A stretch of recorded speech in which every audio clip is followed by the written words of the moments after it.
Welcome to the Studio Chat podcast, the podcast designed to be your companion in the journey of self-discovery. I'm Barbara Thompson, your host, and a dedicated therapist. I'm the founder and owner of Self-Care Studio, a private counselling practice. With my clients, in courses that I create, on this podcast, I'm committed to ensuring that you have the support that you need. I created this podcast as a space for you to feel a sense of connection and a reminder that you're not alone in this thing that we call life, this adventure. This podcast is your weekly reminder to trust yourself, live life authentically, and embrace the path that is uniquely yours. Together, we'll explore ways to break free from people-pleasing, overthinking, allowing you to claim your time and energy to live life on your terms. You'll be joined by myself as I take you through some episodes, or during the year I'll have some special self-care experts as guests on my podcast. So if you're ready to step into a life that's truly for you, join me on this journey. Let's navigate the twists and turns of life together, and more importantly, live your life for you. So thank you so much for choosing to spend some time with me today. Let the studio chat begin. Hey, what a nice way to start a podcast. I'm just laughing. We haven't even really got into things. So I have just met the most extraordinary couple here, Seth and Stephanie Mulder. Have I pronounced that correctly? Correct. Congratulations. You're one of the few. Like, it shouldn't be hard, but yes, Mulder. We've been called murder, mule deer. Yeah, I frequently get a lot of, oh, you mean like Fox Mulder from X-Files? I'm like, yes.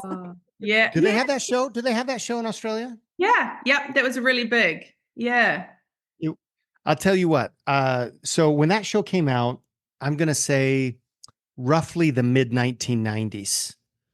I was 19. I was in Japan. I was serving full-time ministry, Christian ministry, and I was not familiar with the show prior to coming out. Like, I think it aired. I think it debuted after I left the United States. I was in Japan, right? I'm in Tokyo and surrounding areas. And the way you pronounce Mulder in Japanese is Moruda. And so I would, and that's exactly how so I'd say, hello, I'm Mulder, I'm Moruda Choro. And they were like, Moruda, X-Files. And I had no idea what any of them were talking about because I'd never seen the show, but it was always a great way to, break the ice, I guess. So. Yeah, for sure. But weird because you probably wouldn't have known what they were talking about. You probably thought it was like a Japanese custom, the way that they I had no idea. Yeah. And they're like, have you seen the show? I'm like, no, I haven't actually. So this is the first time on my podcast. I think I'm up to about 127 episodes, and I haven't had a double date. I haven't had two guests on at the same time. So this is this is going to test me. This is fantastic. I love it. Let's put her to the test, Stephanie. Yeah, please do. Please do. So today, the overarching thing we're going to talk about, obviously, they're all blended together. Do you like how I did that? All of these things that we're talking about are blended together. So it's blended families, marriage, divorce, and remarriage. So all of those are huge things, but I'm going to make it like bite-sized. So I'm thinking of people that are listening to this, people that are in the grind now, actually in a blended family, people that have been divorced and might be looking for love and have children, or people that are in a relationship and would like to remarry with children. So I'm kind of thinking that's where we'll take the conversation there. How does that sound? Fantastic. I say we do it. Okay. So before we really get into the nitty gritty, I did ask you before, and that's why we started to record, because I'm really famous for talking. I want to get to know you. And then I'm like, we should start recording. I asked between the two of you, how many children you have. And how many children do you have, Stephanie? We have 10. Yeah. So when you said 10, my eyes were like, I didn't play it cool at all. I was like, wow, that's a good number. I was expecting 5 or 6 if we got really, really crazy. Well, you just signed up for crazy. Yeah. I love that. I love that. So can the two of you share a little bit about how you met and how you made this beautiful, this family together? It is beautiful. I'll start. I'll say it's beautiful. I'll let Stephanie finish the rest of the story. So we'd both been previously married. I was married for almost 16 years and had 6 children in that marriage. I'd been married 6.5 years and I had 2 children. And when okay, sometime like since this is a first, Barbara, like first time you've had a couple on, I'm just going to say maybe we need to be the first people that you have come back because we have to tell you our meeting story. We don't have time for it today, but but suffice it to say, I'd been going through separation and then divorce for several years, and met Stephanie. She'd been single for A little over 5 years. little over 5 years. And I think you need to definitely pop onto the whole, you're going to get remarried, like you're going to be snatched off the market soon story. So I'll truncate my comment here. But Stephanie had been, single for a while, and we actually have just the most amazing, healing, fun, finding love story again. I saw her across the dance floor. We're both avid dancers, country western swing. Okay, country western swing. Do you have any? Do you have any country listeners among any country fans among your listeners? I do. Yeah, and I do have a good following in the States. So around the world. So when you say this, I know people listening and going, yeah, I'm into that stuff too. Okay. Country. And by the way, since you're in Australia, hats off, are tipping our hat today to Lee Connigan. We love Lee. We listen to Lee Connigan all the time, by the way. Nice. And the Wolf Brothers. But we met on the country dance floor. I saw her across the floor, and I was a regular there. She had just come from Arizona, the state of Arizona, to the state of Utah. She hadn't been there. How long were you here? I think it was about 3 months, almost 3 months. Yeah, so it wasn't long. Yeah. And that's another story. But I saw her and she smiled at me. She doesn't remember smiling at me. I smiled at a lot of people. At you. She was just probably smiling. Yeah, because she was having a good time and you just happened to catch her eye. Exactly. Somebody looks at me and smiles, I'm going to smile back. It was enough for me. Like she smiled at me and I'm like, oh, mate, did she? She was smiling in my direction. All right. And I happened to be in that direction. So I received it. I took it. Right. Yes. She smiled at me. I then walked over to her and I said, well, who's that attractive woman? And that I don't know, because I was a regular at the particular place. And I knew just about everybody, who was a regular. And we started to dance, and of course, I asked her name and introduced myself. She said Stephanie, and I said, "Great name," to myself. I wasn't like great name to her, and we started dancing. And no kidding, Barbara, no kidding.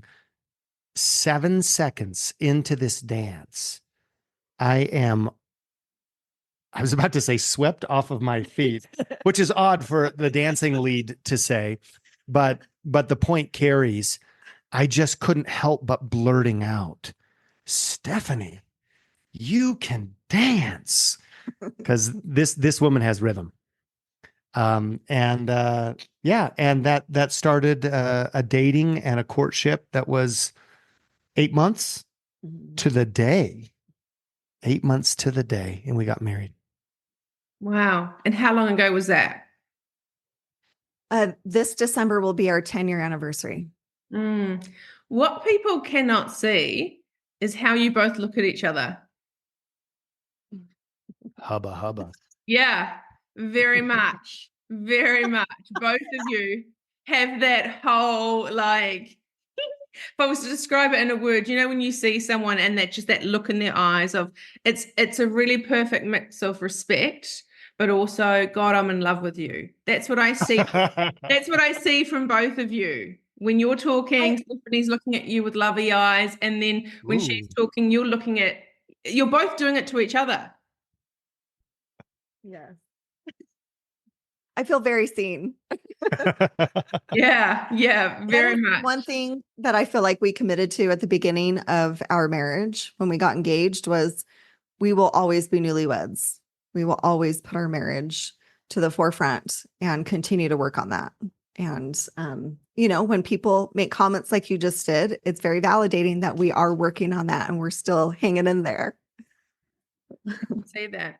I can see that. Oh, wow. So 8 months. I love how there's no rules, because you know how so many people get hooked up on rules. Oh, it's too soon.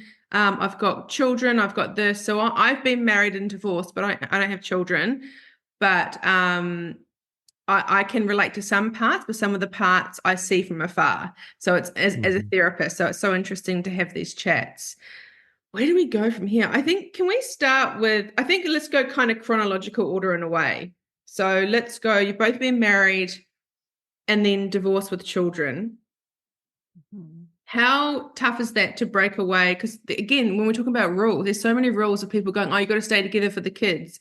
The kids are better off. But as a therapist, I see children too that come out the other end of people that stay together married for 20, 30 years, and it's for the kids. And the kids know. They can almost put a finger on when the love that mum and dad don't have anymore, and they get affected. So I don't know where that story came from of people like, oh, we need to stay together for the kids are smart. Kids know. Kids know probably more before the parents know that maybe there's no love there anymore. One thing that I remember going through before, so I was the one that I don't even know how initiated. Thank you. Initiated divorce in my first marriage. And I had heard that a lot from people saying, oh, I'll leave when the kids are out of high school. Yeah. And that always rubbed me the wrong way. And I wasn't quite sure until a little bit later down the road when I realized that what are we teaching our children when we stay just for them? For me, I think I had somebody say something, or God enlightened me in this way of, I'm teaching my child what to put up with. I'm teaching my child that they're not worth it to leave so that they can have peace and happiness, but my child is, which I think is really dangerous and not healthy. And I think that was one of the breaking points for me, was realizing when somebody asked me, if your daughter were in a relationship that you're in right now, what advice would you give her? And I'm like, holy crap. Yeah, exactly. Leave, girl, leave. But it's hard either way, isn't it? It's hard leaving. For sure. And it's hard staying. So none of this is something that no one ever takes lightly. No one ever gets married. I'm speaking from my own personal point too.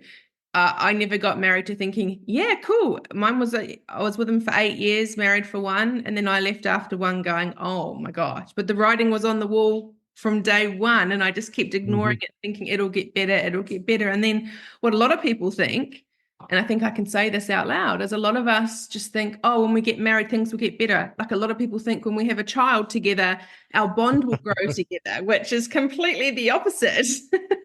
It's true. It's something that I heard a therapist say when I was in my first marriage was, if you have a beautiful relationship with respect and love and all of that, if you have a baby, it will grow.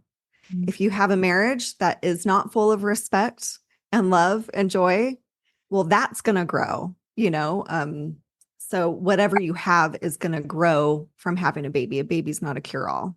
Yeah, my baby, I've got a puppy. She's pretty good on a podcast. She just started to bark. So that's why I was just like. I think she was just saying, I agree. Yeah. But yeah, that's beautifully said, that.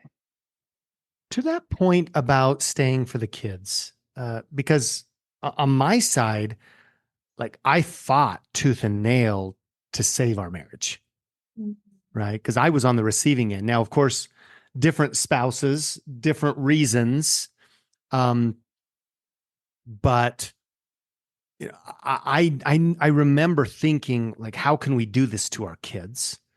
But then again, keep in mind, I'm the one who wants to keep our family intact. Yeah. Right. For, various reasons. Where I am today, of course, I want the best outcomes for our children, my children, our children.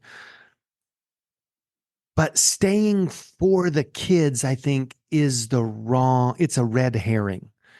It's the wrong argument. right? Or it's the wrong question. Why don't we just stay for the kids? Why don't we stay for us? And one thing that Stephanie and I think, and I don't remember who initiated this. Maybe we did it together. If we didn't do it together, it was you. I'm certain, because it's a great idea.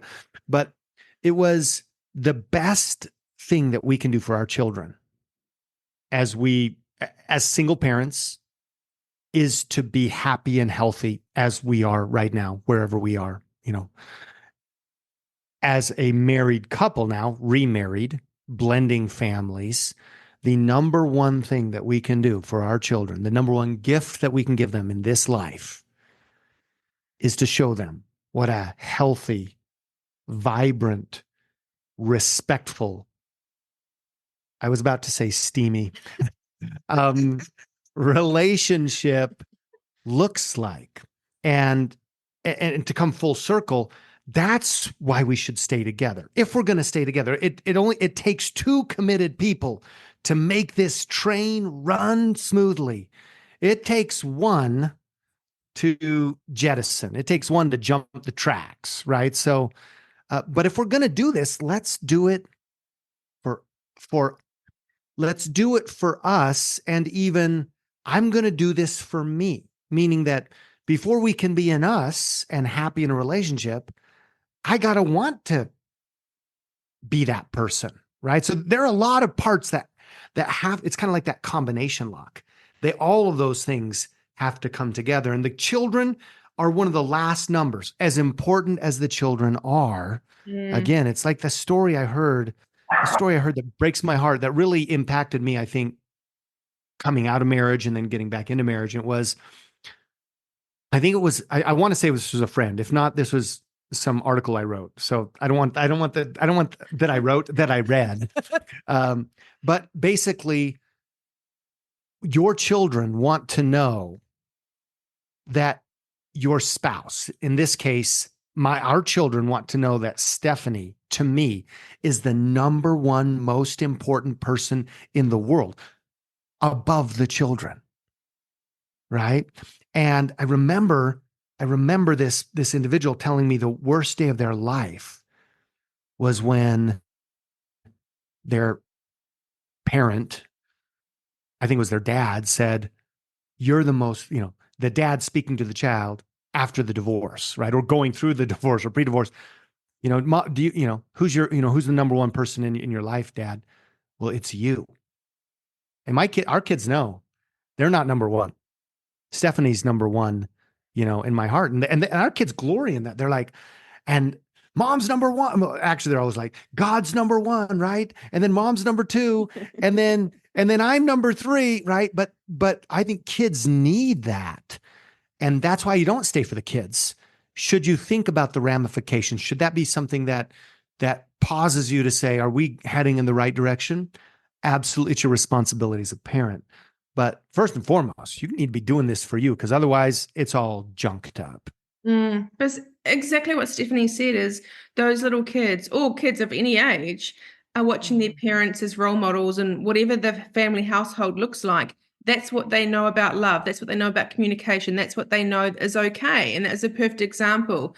I know my parents stayed together. It's interesting because then I can come from a different perspective. When I was a child, my parents were married for 21 years. And my dad it was in the 80s that my parents, so I was a 1980 baby. So my parents married maybe a year before that. So around that time, my dad was very successful in business. If you had a wife and kids, I actually think you got a bit of a pay rise because of it. Like, you actually got bumped in the corporate world because you were married and you had a child. So I know, looking back and know what my dad's like, I'm pretty sure that's why he married my mum. And so my mum was head over heels for my dad. My dad, not so much, wasn't faithful at the end and in the middle. So I'm pretty sure that behavior would have started in the beginning. And so my parents were married for 21 years. And then my dad obviously left mum for another woman. And I just remember, and I was 20 when my parents divorced. Still hard, still affects you. But at the same time, my parents I'm a byproduct of my parents being together for the kids. Well, my mum was like the time that they really needed to break up was the time I had my biggest exams. And mum was like, no, Barbara's doing good at school. I don't want her to whatever.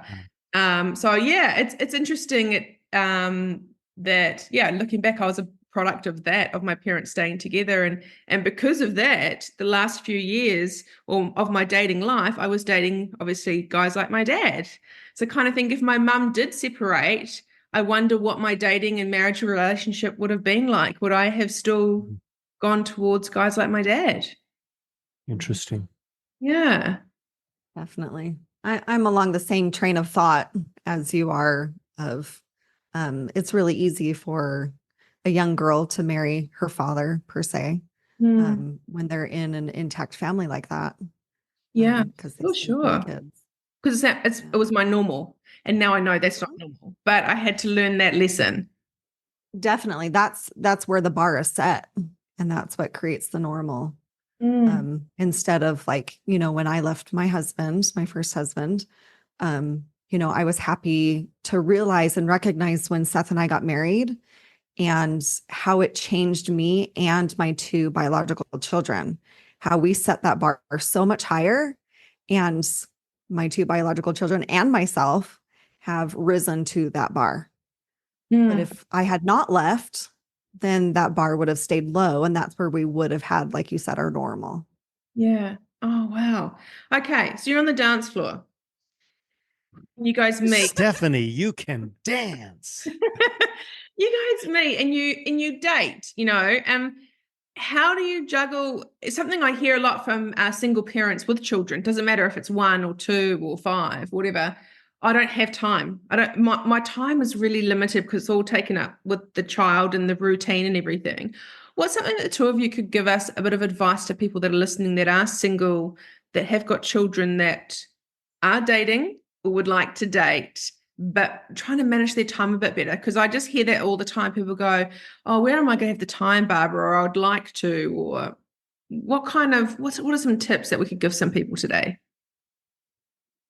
For me, one rule that I had for myself was that I would not introduce my children to the man I was dating unless I knew it was really serious and we're heading towards marriage. Yeah. It was really important for me to not drag my kids' hearts through it. Because I knew what that felt like and it's painful. So why put a child through it?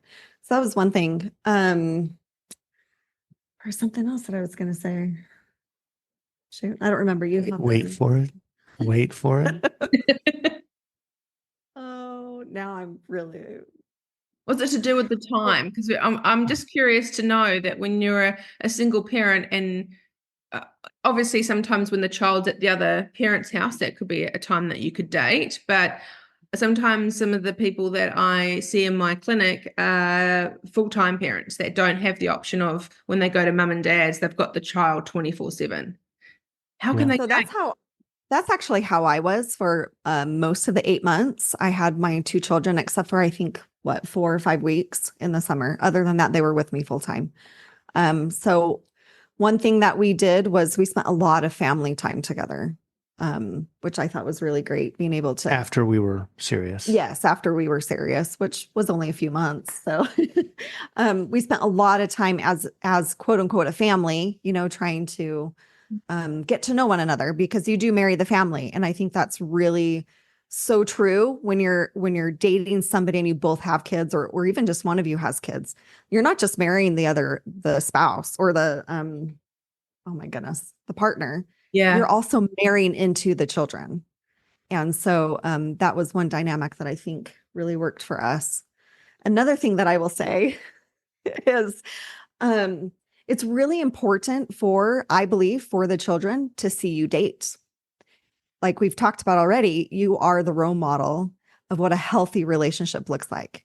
So if you want your children to have those healthy relationships when they get older, then you need to show them what that looks like. And for me, it was going out on a date once a week without children. With your partner. Yes. Yeah. We still we do that today. Yep. Anyway, the kids know, hey, listen, once a week, mom and dad are going out on a date, and that's just the way it is, Mm-hmm. So 10 years in, you still do that? Yes. Yep. Yep. Every week. Yes. We have an executive council every Sunday, typically when we do it, and we'll schedule out when we're doing it. Now, have we missed weeks? Absolutely. We've missed weeks, Yeah. but When we do miss weeks, we do try to make it up though.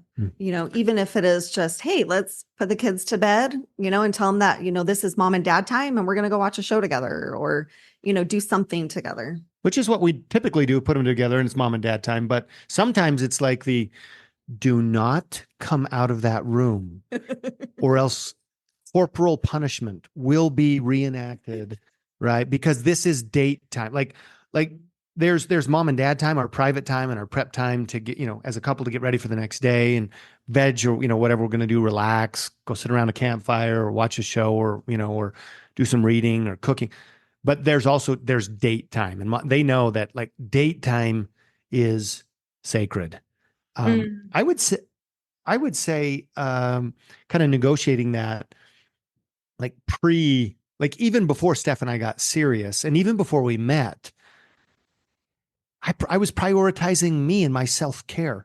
So we are social creatures. So being in, and we all have various, we're at various levels on the spectrum, right? Of how social we want to be and what we like. But I will tell you this, one of the reasons that I was in the quote unquote dating scene is because I was in the social scene. Like sociality comes before dating, right? Getting out and meeting people. When I was going through my divorce, through the early separation and divorce, I had a spiritual counselor who looked at me because he could see that I was just devastated. And he was counseling both of us, or giving us both some counsel. And he just said, Seth, I appreciate how much you love your wife and the passion that you have. She's not ready to receive you. So you're ready to give yourself. She's not ready to receive you. And if it's ever fixed, this is going to be a long, long time in the making. So that kind of set some expectations for me. But then this is what rocked my world and what led me, honestly, to be on that dance floor. He said, Seth, God wants Seth Mulder to be Seth Mulder and nobody else. And when you're not you, when you give up you, right? And so many people in relationships can understand when you give up you and you give up those boundaries and you surrender, thinking that you're doing it for the relationship and for the good of the relationship. Now, I'm not talking about healthy negotiation here. I'm talking about losing yourself, right? In losing your individuality and almost your willingly. What did my therapist call it once? Learned helplessness. Okay, yeah, you're shaking your head, right? I love it. Or you're nodding your head. So, and when you're not you, he's not pleased. Like, go be you. And that was, for me, where I was and where my marriage was. I was not feeling free to live and to do the things, to dress the way I normally dress, to speak the way I speak, to smile, right? To work out, socialize, play basketball, like all of those things, recreation. There were a lot of hampers that were put on that. And so I gave them up to save the relationship, even my career. So that was just a message to me, like a message from God, like a finger on the wall saying, hey, go be you. Again, first, before there's ever a healthy relationship with somebody else, you got to be healthy you. And so that led me to dancing again. I took up dancing again, and I got real. I hadn't really danced for 15, 16 years, right? And so I got serious about it, like I do pretty much anything I decide to do. I hyper focused on it, and it was a huge boon to my relationship with my daughter. At the time, I had 5 boys and 1 girl. These kids were between the age when we got divorced, roughly 23 to 6 or 7 to 23, roughly, right? And so my daughter, who was 11, 12 at the time, loved to dance. I did get to dance a little with her because she loved to dance, but we started partner dancing at home and relearning, like I was relearning all of the country Western moves and steps. And we just had the time of our lives. And then I'd put the kids in bed and I'd go to the dance club. right? They were old, I had older kids. They were fine alone. And that's, I guess for me, it's making time to date. Yes. But I was making time for me and investing in my health, which happened to be in a social situation. So to date was just the next natural. It was like one step further. Like if you're going from being holed up and crushed from this relationship, you were betrayed or you were the betrayer, whatever, right? Then going like making all the time and all the sacrifice to take 2 or 3 steps down the road. That's hard. But when I was just investing in me, one important step, that was easy. And then I was having so much fun. Then okay, well, now we met on the dance floor, and all of those relationships, by the way, except for the one with Stephanie, terminated, right? And so I just think it was important to be willing to invest in me and my health, my physical well-being. Dancing is exercise. It's emotional, right? Intellectual is relearning a skill. And then, yeah. That's Anyway. beautiful. Thank you. A lot of people need to hear that because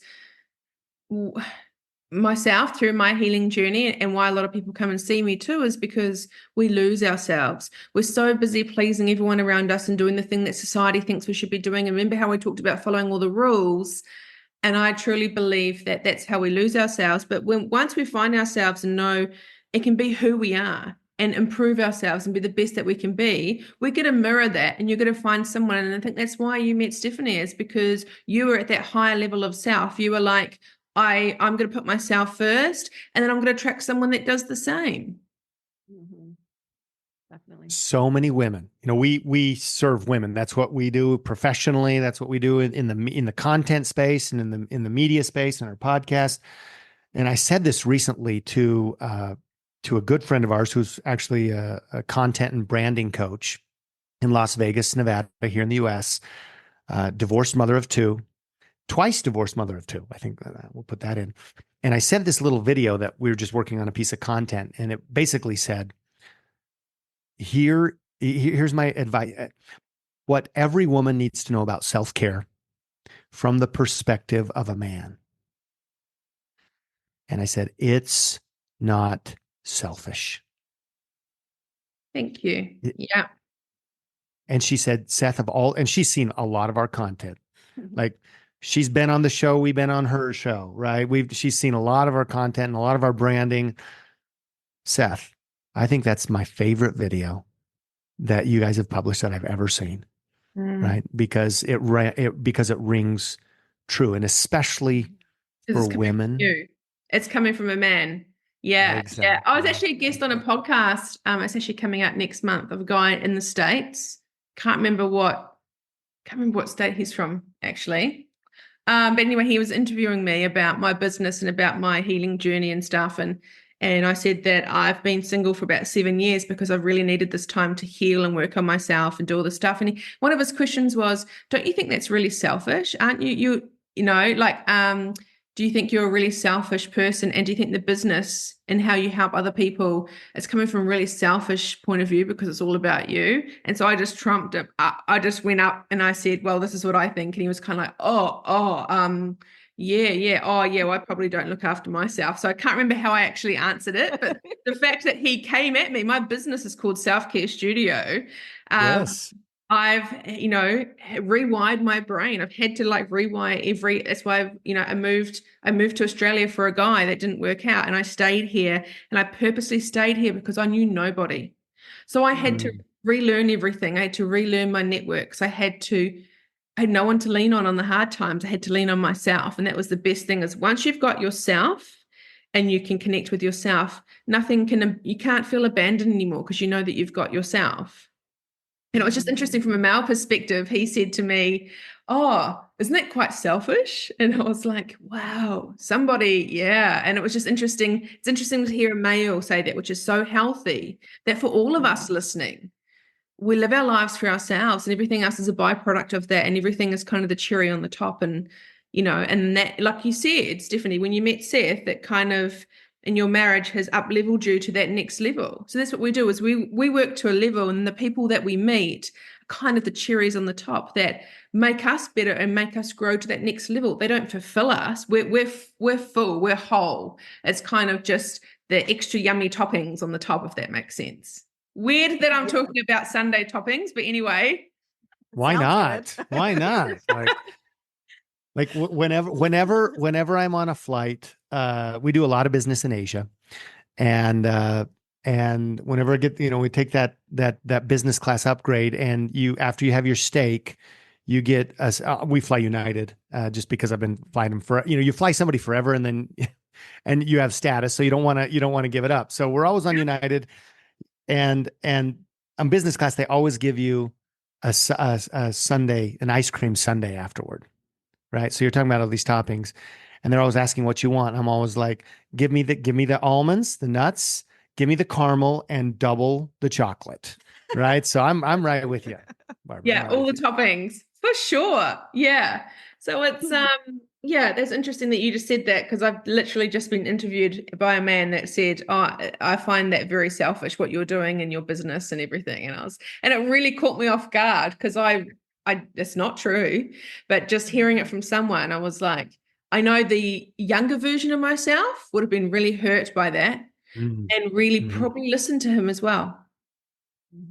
That's how much growth you can do. That's how much you've grown. Yes. Yeah, for sure. I will say that reminds me of when I was, that 5 years before I met Seth, and I was a single mom, and I had at least 3 people, maybe more, that said, I would talk to them about my list that I had made for what I'm looking for in a spouse. Yeah. And at least 3 of them were like, why don't you just settle? You're not going to get all of those things on your list.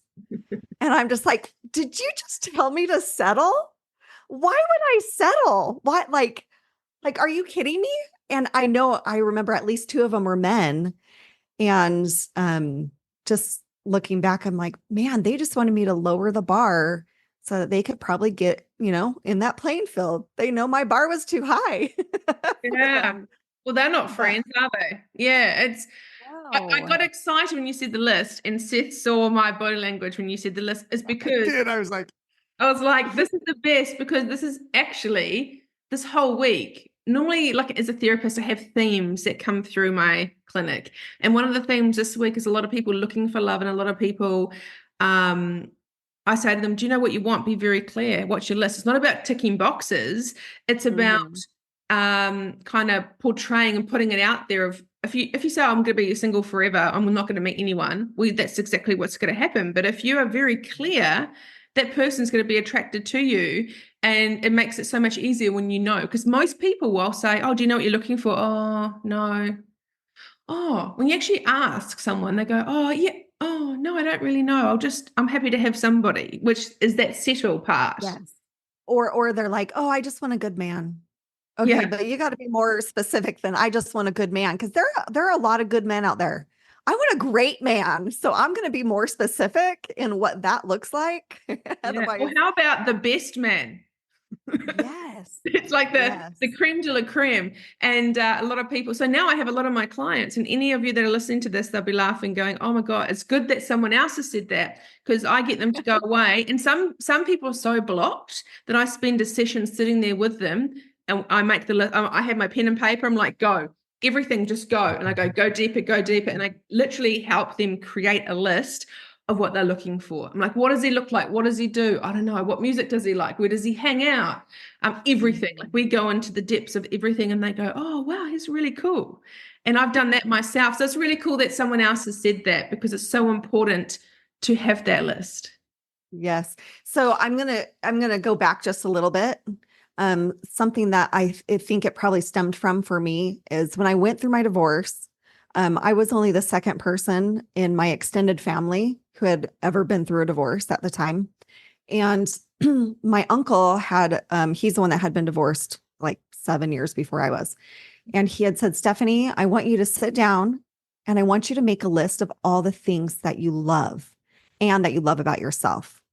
And then go through that list and see which ones you are acting on, and then become that list. And I realized, I haven't been doing all these things that I love or that, bring me joy. And then fast forward later, I realized, you know what? I want to make a list because I had always been like, oh, I'm not sure how I feel about lists, a list of somebody. But then Yeah. I realized I might have even been to like a church seminar or something that talked a little bit about this. But I realized that I need to have a list so that I can see what I need to work on. Because if I want to attract a partner who is doing these things or, is healthy or, anyways, doing these things, then I need to become those things too. I can't just expect it from the person I want to marry. I need to become those things. And if I focus on me becoming those things, then like you said, I'm going to attract that person. And it became a lot easier for me after that, stop focusing on the other men that are out there and focusing more on me becoming that list. Mm. One thing I want to debunk, it's interesting, when you guys first met, you know how it's something I learned really late on in life, that when you get butterflies, normally that's a nervous system response that someone's not good for you. You know how in the movies they say, when you get butterflies, it's so interesting. Did you guys get butterflies when you met? Well, number one, I had butterflies when I was dancing with her because this woman could dance and I could appreciate that. Like I could really appreciate that. And like that for me, Stephanie had a light about her. Like there's a beauty. She had a halo, right? Like if she was an old Christian, Yeah. an old Christian art, she'd have that little glow. It was the smile that wasn't apparently at me. It was just to everybody. But I love that. but there again, talk about you talk about like attracts like. Yeah. Right? Frequency attracts frequency. So you might not necessarily be thinking, oh, this. I love that. But yeah, she was all of those things, from day one that just matched. It felt good, right? At the same time,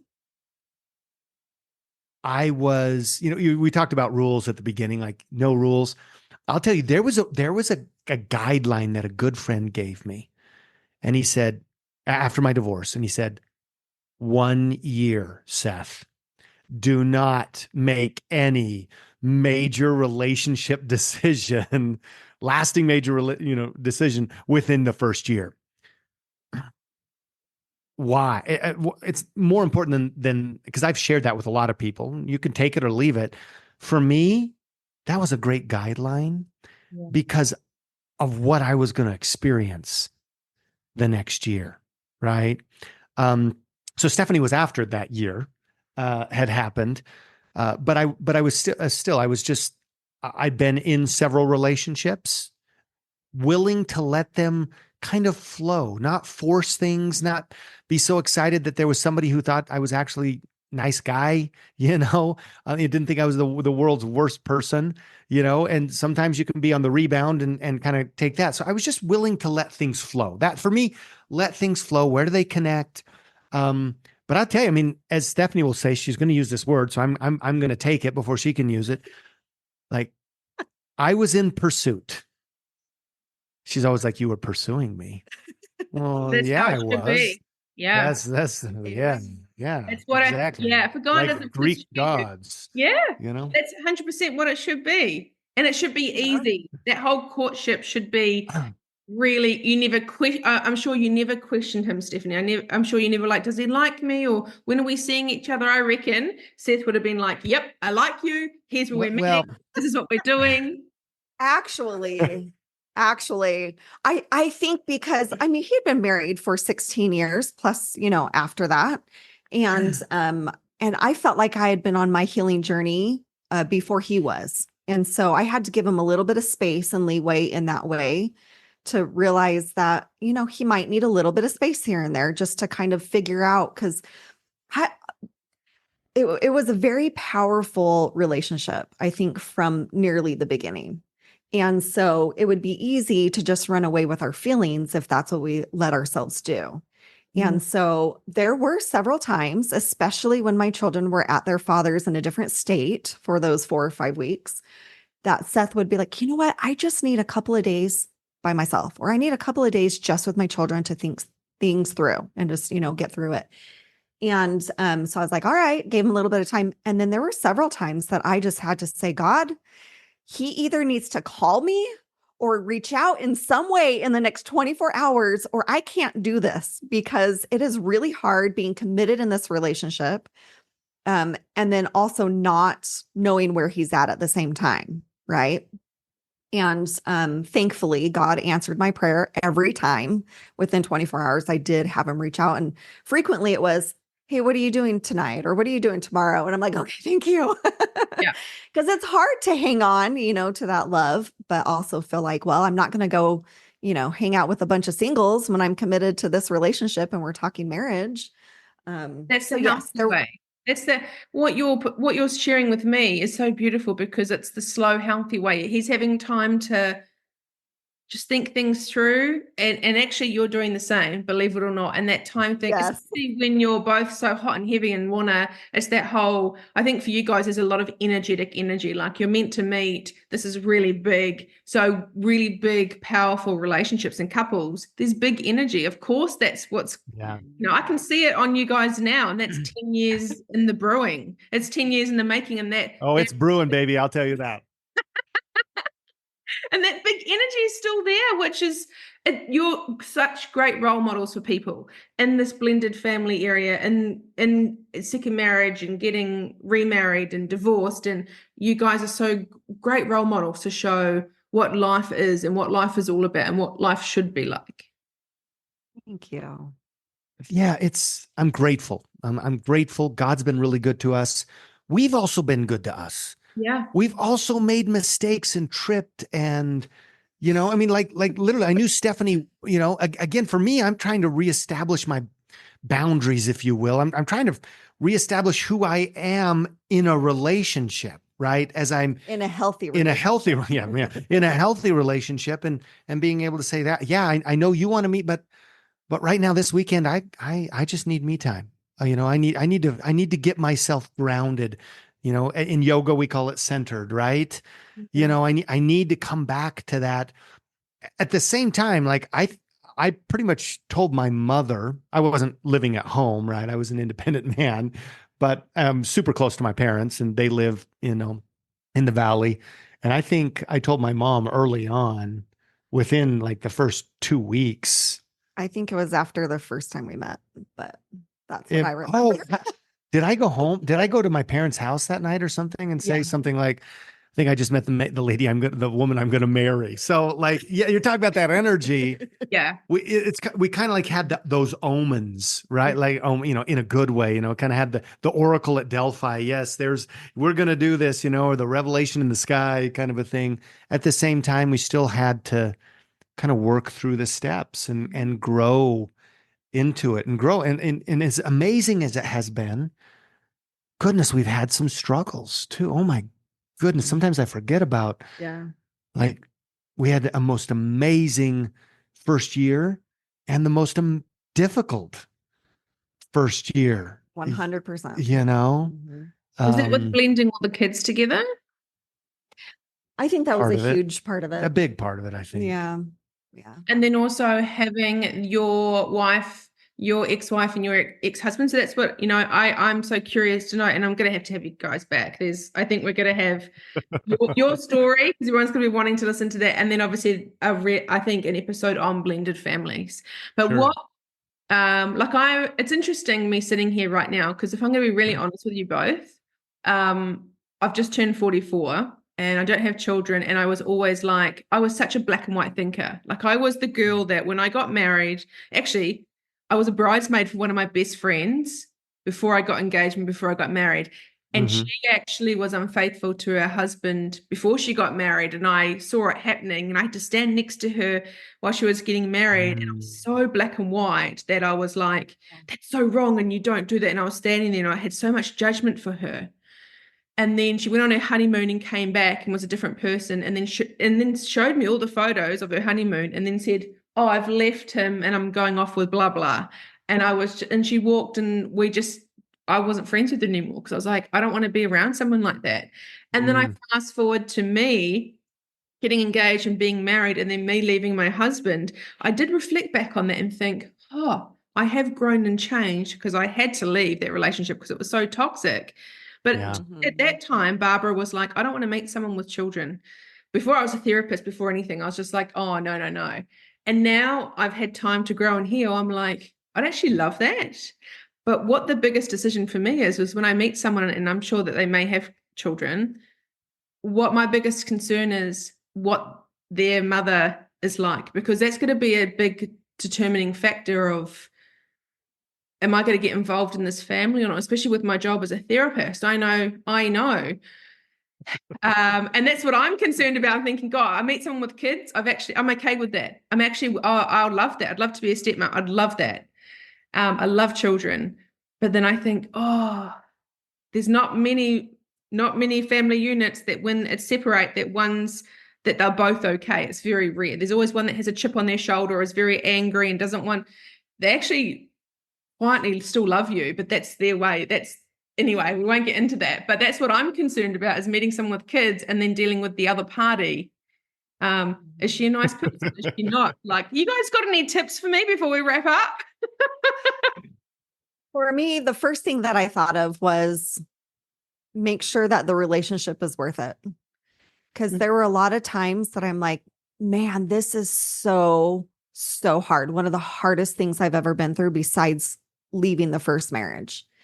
But I can tell you that I never doubted marrying Seth.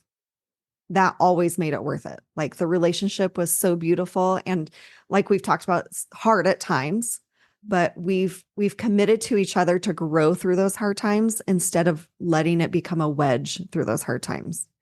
And when you can find somebody like that, it doesn't matter what the outside forces are.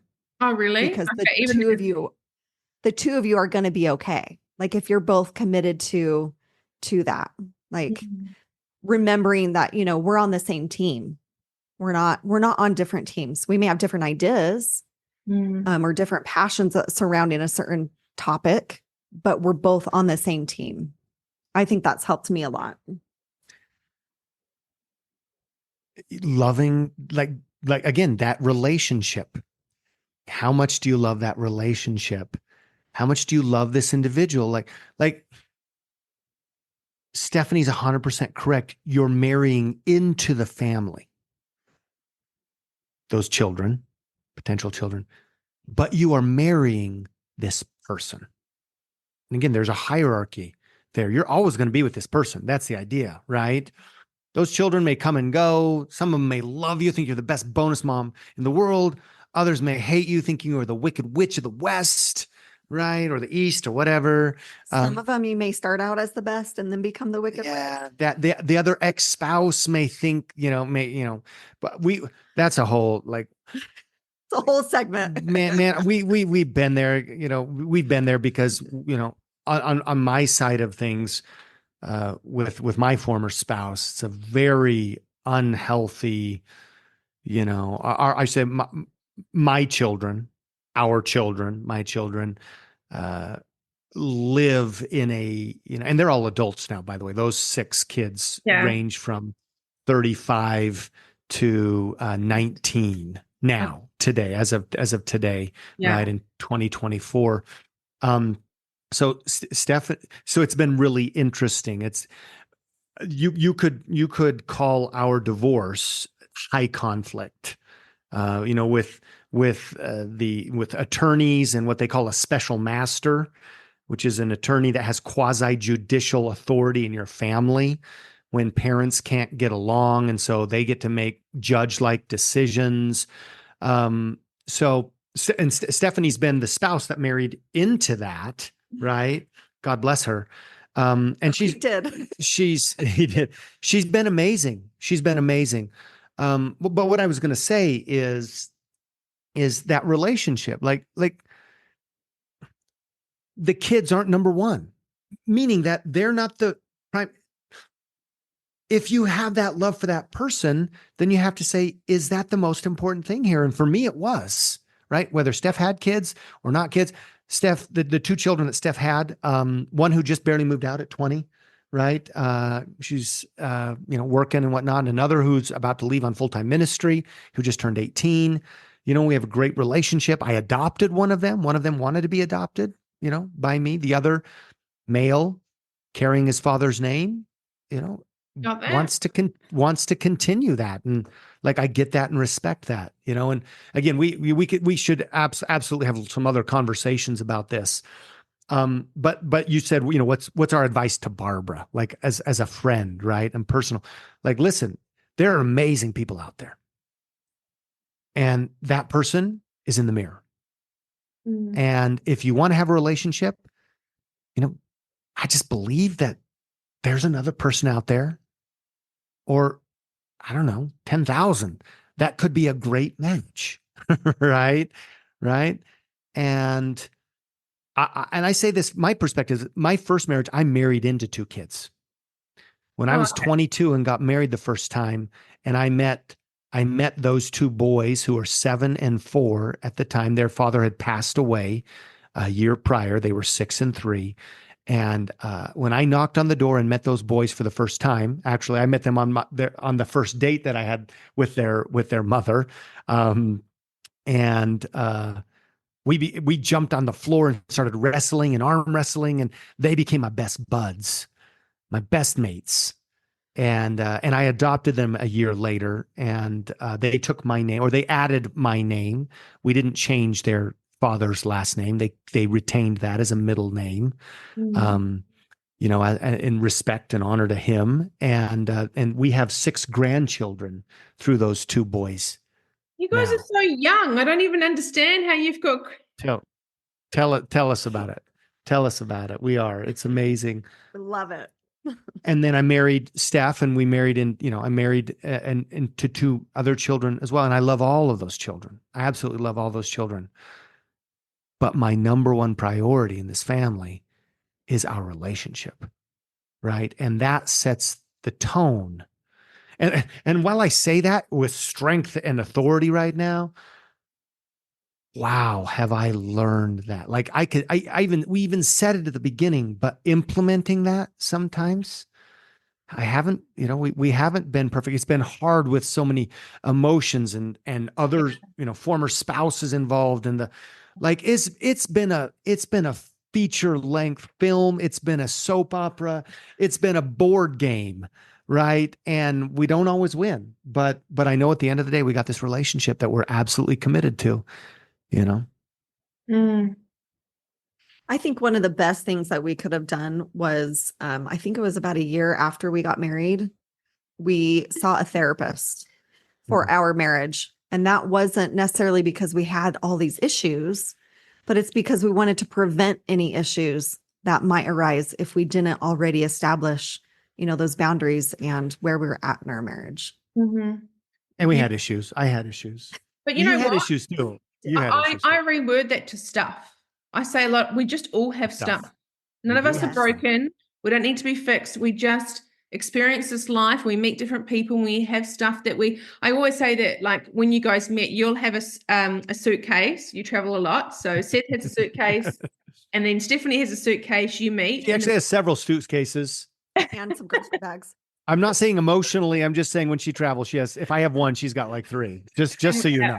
Yeah, I get that. And then you'd open yours up, Seth, and then Stephanie would open yours up. And we always have our stuff. We always have our suitcases.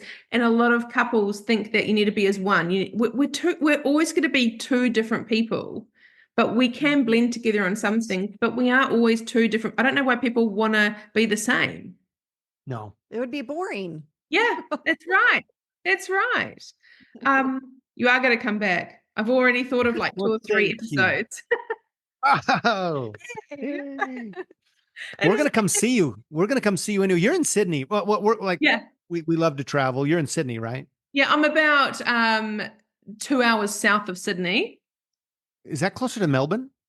No, Melbourne's like further down, probably. Oh, is it further? Okay. From me, it's about an 8-hour drive. So is it that far? I usually just hop a plane. So yeah, so it's on the country. coast. It's on the coast, okay. And it's just south of Sydney. So yes, it's exactly where I am. We will visit you. Well, one of our favorite places in the world, like top three, one of the top 3 places to visit in the world, is a little known island in New South Wales off the coast off the coast of Sydney by the name of. Lord Howe Island. It's a 2-hour prop jet ride. Yeah. It's a part of New South Wales. It's a little island, 6 miles long, 2 miles wide, non-commercialized. Love it. It is like you kind of get this idea of what Hawaii is like, right? Or Yeah. like Yeah. very iconic. Like I would compare it to Hawaii 80 years ago or 100 years ago, where there are no commercial hotels. There's commercial activity going on, Yeah. little hotels, little motels kind of a thing. Only 400 beds on the island can be filled by guests at any given day. So it's very limited. The food is amazing from these little restaurants. There's no rental car agencies. You rent from Bob or Jim, or we actually rent bicycles there for $10 a day, and Snorkel gear. 6 beaches. Every beach has different like coral and fish and everything. It's absolutely incredible. It's paradise. I'm It is just looking at paradise. it now. I've actually never heard of it, but that's okay. So But I'm actually just amazing. looking now. What made you go there? I was the business trip. I don't know how we went in 2019, right? I don't remember. I think we went. All I have to say is, speaking of putting wives first, go ahead. Speaking of learning experiences. Speaking of learning experiences, so I was taking 2 of our sons on a business trip. We were doing work in Thailand and then Australia, and we always try to, like, we have some business and do some play, right? And I was like, what should we do in Australia? So I started looking things up. We were going to be in Sydney, Yeah. and I saw Lord Howe Island popped up, and I'm like, this is amazing. I'm not taking the boys. Are you kidding me? I'm going to take my wife. So the boys and I did other things, but on a subsequent trip, I think that the following year, or actually maybe it was later that same year, we booked. I think it was like 2 nights or 3 nights or something. 2 nights and 3 days We to be exact. we were doing a tour. We were in Sydney and we were in Brisbane on business, and then we had a couple of extra days. It was our anniversary month. It was December, and so we booked a couple of days. And I tell you, we landed on this prop jet. I only think 1 flight comes in a day or something, right? Yeah. From Sydney. Yeah. And as soon as we landed in paradise, like, we haven't even seen anything except for the runway and this amazing little island. I'm like, Well, even as you like just fly over and then start to land, it's like, yeah. oh my goodness. I said, I've just made a colossal mistake. We're not staying here 7 days. It was just a couple, but it's just a beautiful, very country club, but not high end country club, but just like old school country club, country getaway kind of a feel. There are people obviously who live there full time. The fish is amazing. The fillets that they bring from the mainland, the hiking, the private, kind of almost private cabana where you're beach swimming with turtles or going into the herring pools at low tide, or chartering a fishing boat, or guided mountain climbing. You can't climb this mountain without a guide. Like, it's like 17 places in one. It really is. Non-commercialized, just really super cool. Yeah. It's like you already know me. That's exactly what I like in the holiday. As kids, we traveled a lot as children, and my dad, like, all my friends would go to Disney, or long story short, I actually ended up working at Disney for a little bit. But so I got to fulfill my childhood dream. But as kids, all my friends were going to like the UK or the States for a trip, or Disney. And my dad would actually go to the travel agent and say to them, where's safe for children to go? That's all he would ask. And where's somewhere that people don't often go? And he took us to the Solomon Islands for a family day. So my dad, we stayed there for like 2 weeks on this island that had no power. And just the experiences as children. Like we went to Tonga, we went to all the islands. And so all my friends were like, where are you going for your trip? And go Solomon Islands. And people were like, are you all right? Like, and the amount of, there was myself, my dad, and my brother and sister, and we all had to line up. And I remember the doctor saying, this is the most amount of travel vaccines and drops and things. And we had to take malaria tablets. We had to have drops for this. We had to have, I think I was maybe 14 when I went. And my little sister, who would have been, oh, geez. Oh, if I was 14, she would have been about three and a half. She had blonde ringlet hair. And so they would hiss at us like, or because Solomon Island would never see people with white skin and blue eyes and blonde hair. And especially my little sister would come up and just want to touch her. And they're all like staring through the fence. Like it was just an experience I'll never, ever forget of travelers' enrichment. But how you described that holiday is exactly, I hate commercialize. I hate going to places that are so touristy. I like to go to a place and go down to the back pub or the local pub or go somewhere that the locals go and get to meet the people and experience it on like a, I do like luxurious things too. Don't get me wrong. Oh, so do we. So do we. Ritz-Carlton, baby. Love the Ritz-Carlton. Hey, I like fancy things, but also I like holidays like that where you get to experience the people and that's just genuine culture. So I'm going to check that out because that sounds magic. You'd love it. Mm-hmm. I think I will. We're excited to go back. Yes. So if people need to find you, want to, connect with you on another level, where can, I know I'm going to have you back, but where's the best place for people to connect with you? theforeveryoungshow.com. So Stephanie and I produce a self-care podcast for women called The Forever Young Show. All about self-care for the mind, self-care for the body, and self-care for finances. All the most important things. I love that. It has been, honestly, thank you so much. What a great way to start the morning.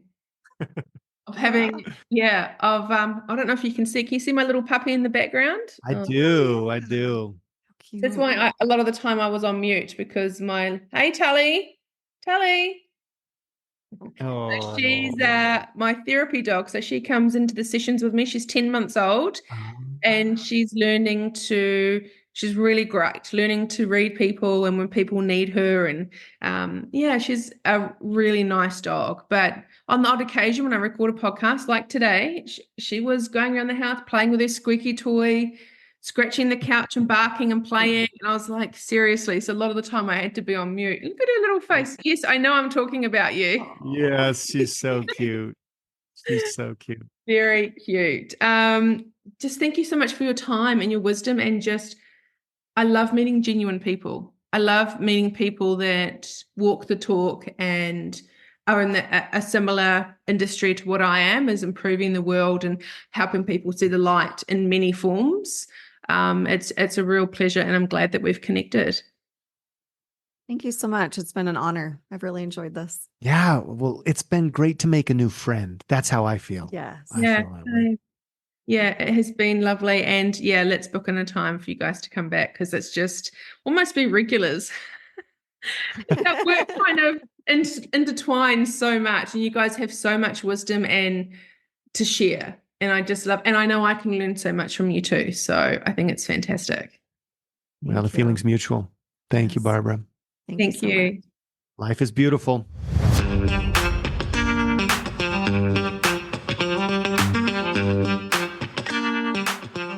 Thank you so much for tuning into today's episode. I hope this conversation has added value to your self-care journey and inspired positive changes in your life. If you enjoyed this episode, consider sharing it with a friend who might benefit from this episode. Don't forget to subscribe on Spotify or on your favorite podcast platform to stay up to date on future episodes. Your support means the world to me. I genuinely love hearing from you, so please take a moment to leave a review. Let me know which part of today's episode resonated with you the most. Your feedback guides the direction of this podcast, and I really appreciate each and every single one of you for being a part of this community. To fall in love with yourself is the first secret to happiness. To find out a bit more about the Studio Chat podcast, head over to my Instagram page, Studio Chat Podcast, or if you want to find out a bit more about my counselling private practice, head over to Instagram on self_care_studio. I'm really looking forward to seeing you on the next episode. Until next time, take care of yourselves and keep embracing the journey of self-discovery.